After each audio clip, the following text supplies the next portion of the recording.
Temporary sanity, that's the thing I value most of all. Reclaiming my humanity after such a devastating fall.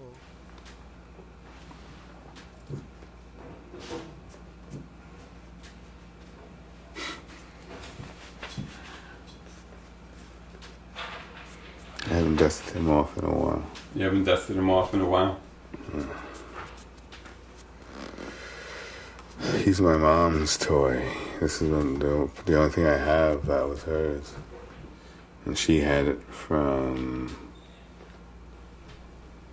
Oh, really? That was your mom's? It was a toy that she let her put in her garden. She had garden gnomes, not even gnomes, garden objects, she had this kind of shit. Something like this. Almost exactly like this, in fact.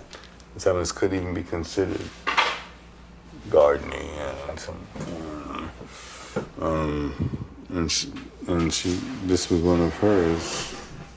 Somehow I got. That's the only thing you got? Still has some of the dirt of the garden. I still made sure that the dark brownish dirt, which you can tell is dark outside. That's not dust. It's like outside dark garden dirt.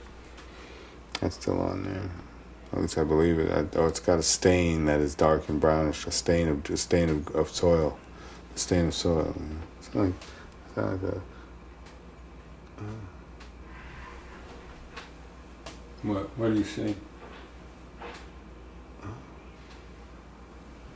I'm sorry. I ain't saying. What were you saying? What do you see? No, I'm trying to find the date of this thing.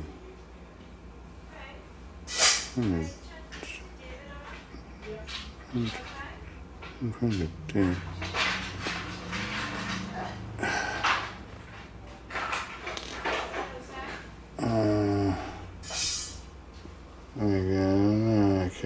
I can't make it up. Let's give Mickey a break. Give Mickey a hickey. Pardon? Let's give him a break. Give Mickey a break here. Mickey a break. I thought there was a date on it. I thought it was 1936 or 19... Because that's before he became whiteified, or just in the middle of his whiteification.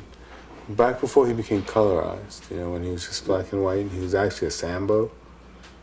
Really? Mm-hmm. Yes, he was. I thought we had this discussion. No, but I didn't know Mickey was... Mickey was the prototype of Mickey was a Sambo. And, really? Yeah. And that's just in keeping and in step with Walt Disney's other characters that was Sambo-esque and, kind of like turn of the century. It's expected of the times, And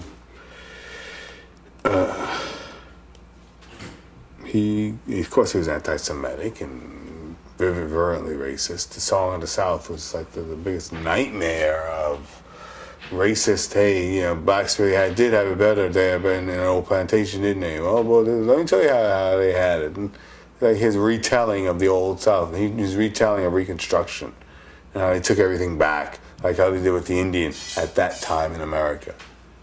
And that's kind of at the late 1800s, turn of the 19th century. All the treaties were broken. All everything, all the gains, whatever gains of Reconstruction that came with the Emancipation Proclamation were broken, bit by bit by bit by bit by bit, with each new president, or with each. Sometimes you get a president like this guy here, who may do the same thing for us right now, and it could happen. And it could get passed. If he got the legislature behind him, they could do it. And you'll find yourself, wait a second, no Dr. King Day? Wait a second, what? Wait a second, what? No, I don't know, no Black History Month anymore? Wait a second, what?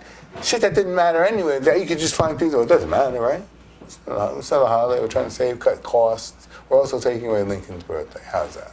So it's not like it's a black thing. Don't get paranoid. That's the games they play with us, yeah? The minute you say anything's out of step, don't get paranoid. Do you need medication? Are you okay? Have you been diagnosed with anything? Because by the time shit was really jumping off in the 60s,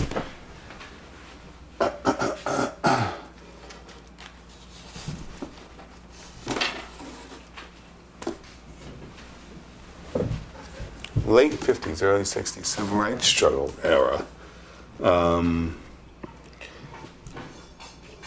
they all of a sudden started deinstitutionalizing the housewives who were in there for depression and supposed schizophrenia, but was really diagnosed as something else when the new DSM came along.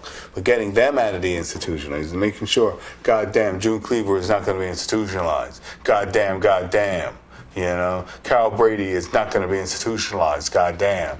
White women are not going to be institutionalized. Get that shit together, people. The niggas, get them in there. Get the niggas. The niggas are crazy anyway. We don't like the niggas. And even worse, they're getting all crazy and hopped up on this Martin Luther King, Malcolm X craziness. Get them in there. Diagnose them. Well, they're definitely paranoid. We're out to get them, sure. But they're not supposed to know that. So they're paranoid. You got it, right? Take it from there. And so that's what this book is about, the protest psychosis. Protest psychosis? Yes, the protest psychosis. Can you hold that up just so I can see it? No, I don't know if we're shilling for this guy. Jonathan Metzl. A psychiatrist, I believe. And what? I just gave it to you, man. Come on, don't. No, what I'm just saying is that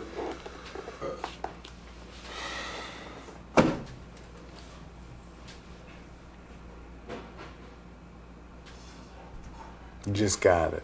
Move on.